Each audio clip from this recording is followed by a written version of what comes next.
Welcome to this special edition of In the Know Newsreel. President Marcos vows to defend territory amid China's provocations. He said this when asked during a visit to Siargao. Basta't gagawin natin, patuloy natin ipapagtanggol ang Pilipinas, ang maritime territory ng Pilipinas, ang karapatan ng mga fisherman natin na mangisda doon sa mga... In a pivotal hearing that sent shockwaves through the nation's capital, the U.S. House of Representatives Indo-Pacific Subcommittee gathered on September 28, 2023, for a critical examination of China's activities in the South China Sea. At said hearing, Dr. Pak stressed that the U.S. is bound by a mutual defense treaty with the Philippines to come to the aid of the Philippines in the event of an armed attack on their public vessels, aircraft, or armed forces.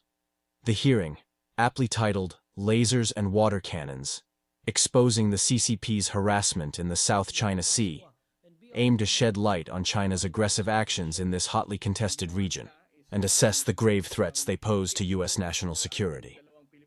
The world witnessed the PRC's dangerous and provocative conduct on August 5th when the China Coast Guard used water cannons and, along with PRC maritime militia vessels, employed unsafe blocking maneuvers against Philippine vessels.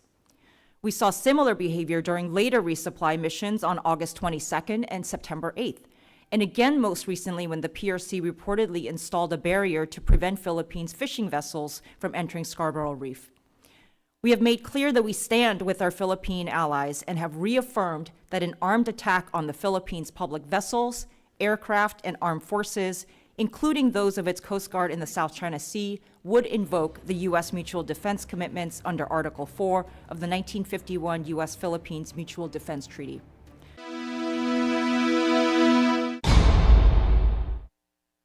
If you haven't subscribed to my channel, please consider hitting the subscribe button and give the video a like. We have seen similarly dangerous PRC conduct against a Vietnamese fishing boat on August 28th that resulted in injuries to Vietnamese fishermen. An open and accessible South China Sea is vital not only to global peace and stability, but also to the global economy. Nearly 1/3 of global trade runs through the South China Sea, worth about $3 trillion US. We therefore have a strategic interest in upholding the rights of all countries to exercise freedom of navigation and overflight. Indeed, all nations have a vital interest in preserving the international law of the sea from maritime claims that do not comply with international law. Also during this hearing, Ms. Lindsay Ford, Deputy Assistant Secretary of Defense for South and Southeast Asia, praised the Philippines for standing up to China when President Marcos ordered the removal of sea barriers at Scarborough Shoal. As you saw earlier this week, the Philippine Coast Guard took a bold step in defending their own sovereignty by removing a floating barrier installed by the PRC Coast Guard near Scarborough Shoal.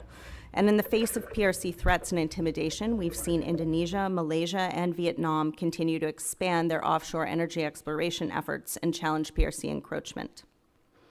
We've seen partners across Southeast Asia and beyond the region come together to condemn PRC behavior in the South China Sea. I am sure the whole country is in agreement with President Marcos in ordering the removal of the barrier. Let's listen to what the President has to say on why he took that bold move. Sir, sa matagumpay na pagtatanggal ng barrier ng Philippine Coast Guard sa Scarborough na ilagay ng China, tinitingnan po ba ninyo na harassment ito para ipagpilitan ang claims ng China over the West Philippine Sea? Harassment ito para? Harassment po sa Pilipinas para ipagpilitan po ang kanilang claims over the West Philippine Sea. At kabilang din po sa naging kautusan po ba ninyo sa national defense na tanggalin lahat ng mga structures na itinayo ng China within the Philippine Economic Exclusive Zone, sir? Oh, well, yes. Again, many of these are operational issues and that I really cannot talk about. But in terms of taking down the barrier, I don't see what else we could do. Dahil talaga yung mga fishermen. Nung pinutol yung tali, yung nakapasok na fisherman, nung araw na yon, nakahuli sila ng 164 tons na isda. So, sa isang araw pa lang yun. Yun ang nawawala sa ating mga fisherman. Kaya hindi naman maaari na lalagyan ng barrier na gano'n. At maliwanag naman ay nasa loob ng Pilipinas yan. Kaya, sige, basta't hindi tayo naghahanap ng gulo.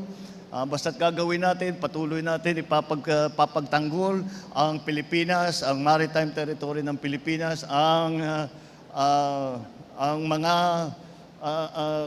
ang karapatan ng mga fisherman natin na mangisda doon sa mga areas kung saan sila nangingisda daan-daang taon na. Kaya hindi ko maintindihan ba't nagbago na ganito. Kaya basta kagaya ng sabi ko, hindi umiiwas nga tayo sa gulo, umiiwas tayo sa mga maiinit na salita, ngunit matibay ang ating pagdepensa sa teritoryo ng Pilipinas. Thank you, sir. Thank you, sir. Thank you. Mr. Don't forget to subscribe and smash the like button.